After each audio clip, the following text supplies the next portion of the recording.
Hey everyone, and welcome back to the Violet Vault. You ever feel like there are these huge, mysterious forces out there moving the economy and you're just kind of along for the ride? Well, today we're going to pull back the curtain on one of the most powerful and honestly one of the most misunderstood financial institutions on the entire planet, the US Federal Reserve. All right, let's just dive right in. I want to start with a claim you see all over the internet, a real head-scratcher that gets right to the heart of all the mystery and suspicion surrounding the Fed. I mean, you gotta love this quote, right? It's punchy, it's clever, and it really captures this feeling of distrust a lot of people have. Is the Fed a public servant working for us, or is it some kind of private powerhouse looking out for its own interests? Let's find out. So, is this Reddit user onto something? Is there some truth to this idea that the Fed isn't really federal at all? To really get to the bottom of this, we need to separate the myths from the facts. We've got to understand how this thing was even designed in the first place. Okay, let's get into it. Okay, so the answer is, well, that's complicated. And honestly, that's kind of by design. Think of it like a sports league. You've got the main league office, that's your public government agency, the Board of Governors in DC. They set the rules of the game. But then you also have the individual teams, the 12 regional Federal Reserve banks spread across the country. And these are structured more like private companies with their own boards and presidents. It's this really weird, unique public-private partnership that has a lot of people scratching their heads. All right, so now that we have a better handle on what the Fed is, this strange hybrid creature, let's talk about what it actually does all day. What's its official mission? What's its job? So according to the Fed itself, it has 5 main jobs. You can think of this as its mission statement. The first one is the biggie, conducting monetary policy. It's a fancy term, but it just means they're trying to hit 2 main goals. Keep as many people employed as possible and keep prices stable, fight inflation. They're also supposed to be the referee of the financial system to keep it from collapsing. They supervise banks to make sure they're not doing anything too crazy, make sure our payment systems work smoothly, and they're even supposed to look out for us, the consumers. It's a pretty huge to-do list. So, that's a massive job description, right? How in the world do they actually try to pull all of that off? Well, they don't do it by asking nicely. They have a few incredibly powerful tools in their toolkit to steer this massive ship we call the US economy. All right, this is probably the tool you've heard the most about, the federal funds rate. The easiest way to think about this is like the master thermostat for the entire economy. It's the interest rate banks charge each other for super short-term loans. Now, you and I don't pay this rate directly, but when the Fed adjusts this thermostat, it makes it warmer or cooler for borrowing money across the board. Your mortgage, your car loan, your credit card APR, they all take their cues from this one single number. And this right here shows you it's not just some abstract theory. Look at this relationship. Historically, it's been pretty darn clear. When the Fed lowers that rate, turning down the economic thermostat, it gets cheaper to borrow, businesses expand, and unemployment tends to go down. When they raise rates to cool things off, the opposite often happens. It is a constant, delicate balancing act, and they're trying not to tip the whole thing over. But what happens when the thermostat is already at 0? I mean, you can't go any lower, but the economy is still freezing cold. That's when they bring out the big guns, something called quantitative easing, or just QE. Forget the fancy name, just think of it as the Fed essentially creating new money and using it to buy stuff, mostly government bonds, right out of the market. The goal is to flood the financial system with cash and encourage more lending and spending. And when I say flood the system, I am not kidding. Just look at this number. After the COVID shock hit, the Fed went on an absolutely massive buying spree. Its balance sheet, which is basically all the stuff it owns, more than doubled from about $4 trillion to almost $9 trillion.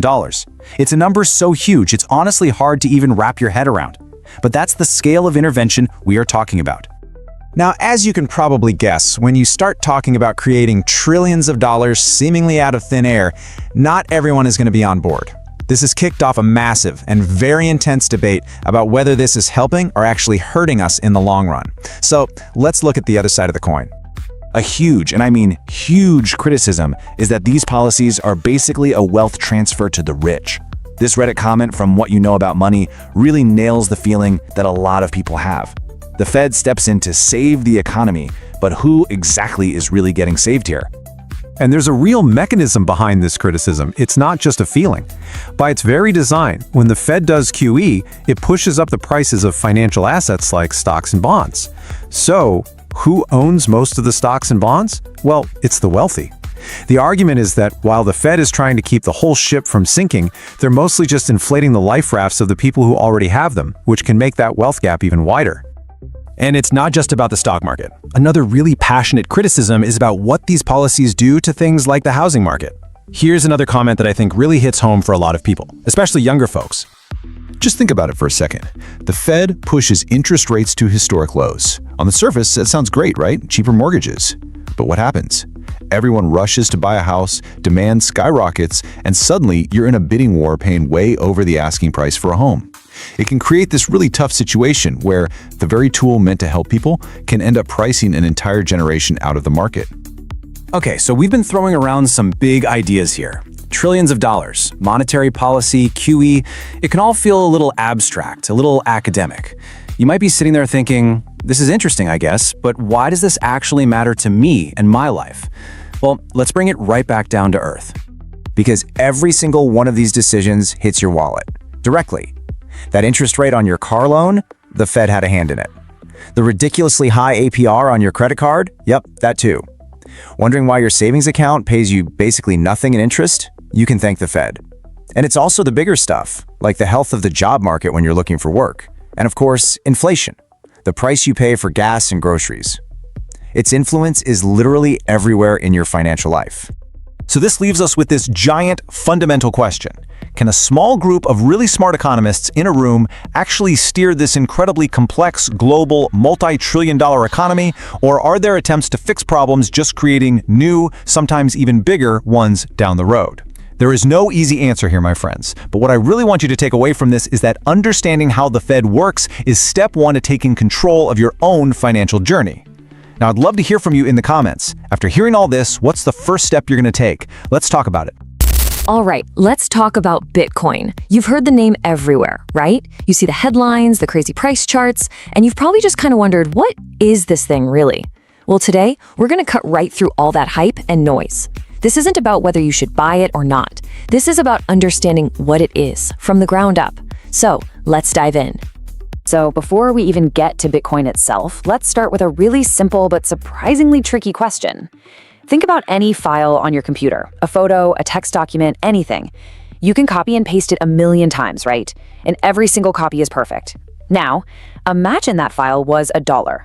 How could you ever be sure that the dollar I just sent you wasn't also sent to 10 other people? This is the core problem of creating money that's purely digital. And that exact challenge, making absolutely sure that a digital dollar can only be spent one time, well, it has a name. It's the central puzzle that any kind of digital money has to solve. And as you're about to see, it all comes down to one simple word: trust. This is what the pros call the double spend problem.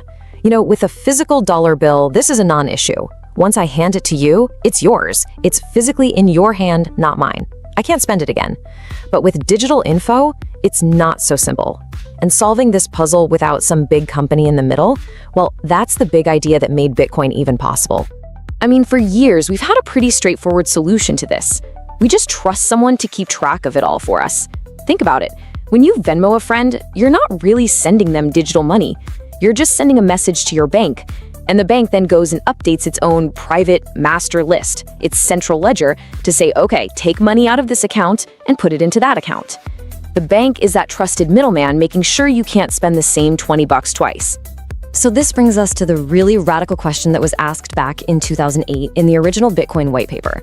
What if you could build a system for sending money that was just peer-to-peer, directly from me to you, with no bank in the middle, but with the same certainty as handing you cash? How would you even do that? Well, that system is Bitcoin. So how on earth does it actually pull this off? How do you create trust in an environment where, by design, you don't have to trust anyone? Let's get into the mechanics. Okay, so the answer starts with this idea of a distributed ledger, which you've probably heard called the blockchain. And honestly, the best way to think about it is like a public notebook. Instead of one bank hiding the master list of all transactions, the Bitcoin network gives an identical copy of that notebook to everyone on the network. Every single transaction is public, and everyone's notebook is constantly being updated so they all match perfectly. So how do you prove a transaction is really from you? This is where it gets clever. When you want to spend your Bitcoin, you use something called a private key. Think of it like a super secret password that you never ever share to create a unique digital signature. It's like your digital fingerprint for that one specific transaction. Then anyone else can use your public key, which is like your account number that everyone can see, to check that the signature is legit. It proves you're the owner of the funds without you ever having to reveal your password. So how do those signed transactions actually get written into that public notebook for good? Well, first, your transaction gets broadcast out to the entire network. Then, really powerful computers, called miners, grab a whole bunch of recent transactions and bundle them together into what's called a block. And then, a race begins. All of these miners compete to solve a really, really hard math puzzle. The first one to find the solution gets to add their block of transactions to the chain, making it the next page in the notebook. And once that page is added, it is there forever. And this is the secret sauce. That whole puzzle-solving race, it's called proof of work, and it's what makes the entire system secured. Because think about it, if someone wanted to go back and cheat to change an old transaction, they would have to resolve the puzzle for that block and for every single block that came after it. And they'd have to do it faster than the entire global network of honest miners combined. The cost of the computers and the electricity would be astronomical. It makes cheating practically impossible. It basically replaces trust in a bank with trust in math. Okay, so we've got a handle on how the tech works, but that just leads to an even bigger and way more controversial question.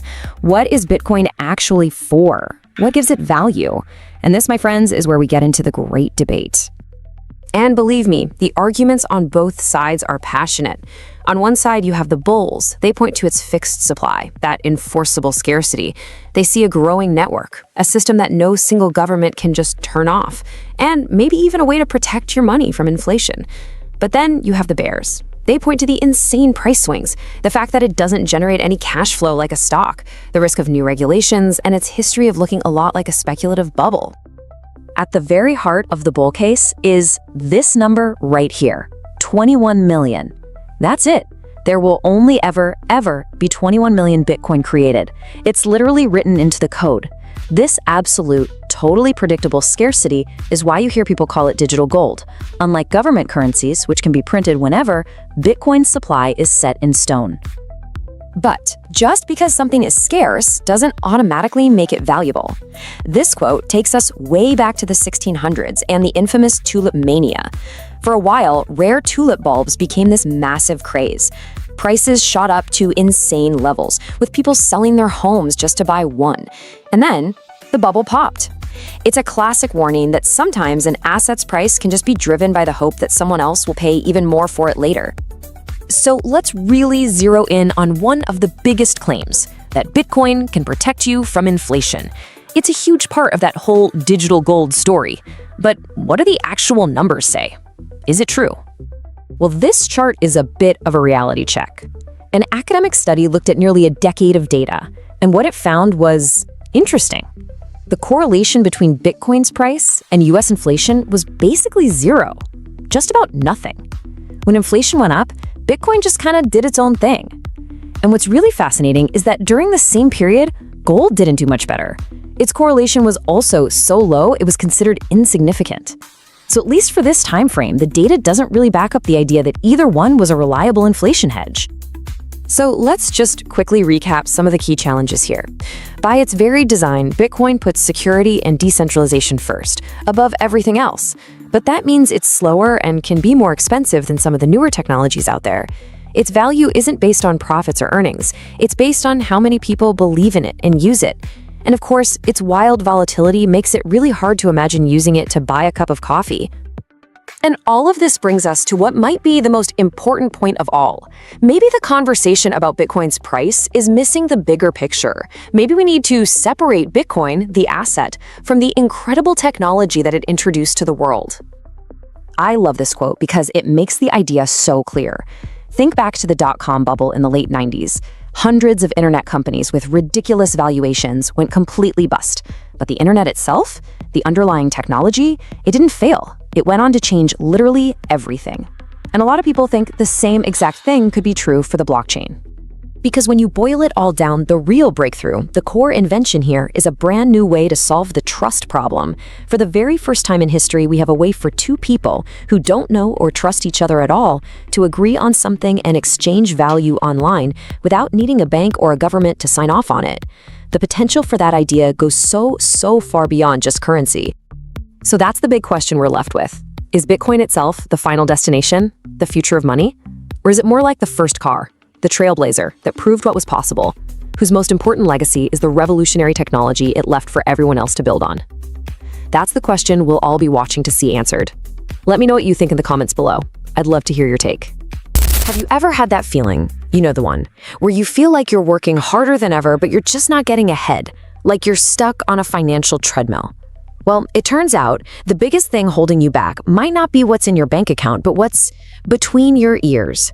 Today, we're going to dive deep into how your financial reality actually starts in your mind, and how one simple shift can, and I mean this, change absolutely everything. I saw this comment on Reddit a while back, and man, it just hit me. It perfectly captures that feeling so many of us have, that little hum of anxiety about money that's always on in the background, the sense that you're always just one step behind. I really want you to hear this. If that feels familiar, you are not alone. It's a shared experience, and just understanding that, well, that's the first step to finally breaking free. So, how do we break free from that feeling for good? Well, first, we have to understand what's actually causing it. We've got to talk about something I call the scarcity trap. It's this incredibly powerful psychological loop that can keep you feeling stuck even if you start making more money. So, what exactly is a scarcity mindset? Well, at its core, it's this deep down belief that there's just not enough to go around. Not enough money, not enough time, not enough opportunity.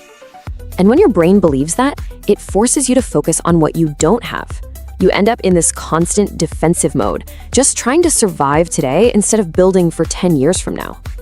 Now, this next part is maybe the most important thing you'll hear today. If this scarcity mindset sounds like you, it is not a personal failing. You're not lazy, you're not bad with money. It's literally a built-in feature of your brain. Scientists have shown it's a hardwired survival response. I mean, think about it. Our ancestors' brains needed to be on high alert for shortages to stay alive. The problem is, in our modern world, that same ancient wiring can totally backfire. And this is where it gets really wild. Scarcity literally changes how your brain works. Now, don't worry about the fancy names on the screen. Here's what it means in plain English. When you feel like you don't have enough, the emotional, impulsive, I want it now part of your brain lights up like a Christmas tree. At the exact same time, the logical, long-term planning part of your brain, it kind of just powers down. The result? Your brain is physically pushing you to make impulsive choices today over smart, goal-oriented ones for tomorrow. And if our brains were already wired for scarcity, well, modern life has put that wiring on steroids. Seriously, look at this timeline.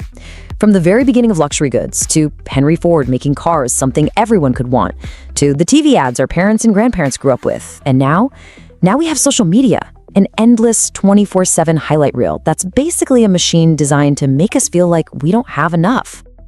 And if you want to see how this plays out in the real world, just look at this number, 7%. That's been the average food inflation over the last decade. So let's say you get a pretty good raise at work, maybe 6, 7, 8%. Awesome, right? But then, inflation for just the basics can eat up that entire raise. It's the very definition of running on a treadmill and going nowhere fast. And this is where it all comes together in a really nasty, vicious cycle. This culture of buy now, pay later, fueled by easy credit, doesn't just hurt our finances. No, it's way deeper than that. Studies have confirmed that being in significant debt is directly linked to higher levels of anxiety and even depression. It's a trap that keeps us stuck, both with our money and with our mental health. Okay, so that's the trap. It's real and it's tough. But what's the way out? That's what we're talking about next, the abundance alternative. And listen, this isn't some fluffy, wishful thinking thing. This is a cold, hard, strategic shift. It's about changing your focus from just trying to earn a bigger paycheck to building things that make money for you. This chart just lays it out so clearly. On one side, you have the mindset so many of us are taught. Focus on getting a bigger salary, work more overtime, save whatever might be left at the end of the month. But the wealth mindset, it flips the whole thing on its head. It focuses on acquiring assets, things like stocks, real estate, a side business. It sees paying for a course not as a cost, but as an investment, and it completely reverses the cash flow. You plan, you build your assets first, and then you spend what's left. It's a shift from earning to owning. All right, so the theory sounds good, right? Shifting from income to assets. But how in the world do you actually start to do that? How do you make that your reality? Well, this next part is all about action. We're talking practical, real tools you can use to literally start rewiring your brain for this new way of thinking. I absolutely love this framework. Think of it like this. You're going to put your own negative money beliefs on trial. Step 1, identify the belief. Maybe it's I'll never be wealthy or I'm just not good with money. Step 2, you become the prosecutor. Your only job is to find hard evidence that proves that belief is a lie. Find stories of people who started where you are and succeeded. Find data. Find anything. Step 3, you gather evidence for the new belief you want to have. You literally build a case for your own potential. And look, you can start even smaller. These are daily habits you can start the second this is over. Practicing gratitude. It sounds simple, but it trains your brain to see what you have, not what you lack. And this language one is huge. Instead of a dead-end statement like, I can't afford it, you ask a creative question. Okay, how could I afford it? That one little word change opens up a world of possibilities. It's about seeing problems as puzzles and always staying curious. So here's a little piece of homework for you. For the next 24 hours, I just want you to listen. Listen to the words you say to yourself about money. Is your internal monologue full of, I can't, I'll never, it's too expensive? Or are you asking questions like, what if, and how can I? The words you use literally create the world you live in. Pay attention to them. Now, a new mindset is amazing. It's the engine. But a powerful engine with no wheels isn't going anywhere. You need a system to support your new way of thinking. So let's talk about the practical mechanics, the nuts and bolts that can make an abundance mindset your new normal, not just a good mood. This is where we get into something called strategic financial planning. I know it sounds a little corporate and stuffy, right? But all it really means is having a roadmap. It's the bridge that connects your big goals to your day-to-day money decisions. It's about knowing where you want to go and then making sure every dollar you spend, save, or invest is actually pushing you down that road. And if you're thinking, okay, a roadmap sounds complicated, here's an amazing place to start. The 50-30-20 rule. It's super simple. You take your after-tax income, 50% is for your absolute needs, like housing and food. 30% is for your wants, the fun stuff. And then, this is the most important part, a non-negotiable 20% goes straight into savings and investments. This system puts your financial goals on autopilot, so you're building that asset column without even thinking about it. All right, for our last section, we're going to do a little bit of a plot twist. We've spent all this time talking about how to escape the scarcity trap. But what if I told you that scarcity, if you use it the right way, could actually be your secret weapon? So let's just pause and ask this question. After everything we've talked about, is scarcity always the bad guy? Could there actually be a time and a place where it's a powerful tool for success? And the answer, maybe surprisingly, is a definite yes. The idea is called strategic scarcity, and this isn't about feeling like you don't have enough. This is about focus. It's the deliberate, conscious choice to say no to 100 good things so that you can give a massive, resounding yes to the 1 or 2 things that are truly great for you. Think of it like this. You choose to swim in a smaller pond, not because you're limited, but so you can become the biggest, most successful fish in it. It's all about making smart trade-offs to become a master at what matters. And that really brings us to a much deeper, more powerful definition of abundance. See, maybe true abundance isn't about having everything. Maybe it's not about being able to buy anything you want. Maybe true abundance is having the financial and mental freedom to ignore all the noise and pour 100% of your energy into the people, the work, and the experiences that actually truly light you up. So we'll end on this thought. Your money, your career, your whole life, it will always follow your mindset. The scarcity trap wants you to believe you're stuck in a tiny, muddy puddle with no way out. But you have the power to choose a different pond to swim in, a pond of growth, of purpose, and of powerful focus. The only question left is, which one are you going to choose? Let me know in the comments, what's the first step you're going to take after watching this? I'd love to hear it. Thank you for spending time with us here at the Violet Vault. Don't forget to like, subscribe, and drop your thoughts in the comments below. I'd love to hear from you. Until next time, stay focused and keep growing.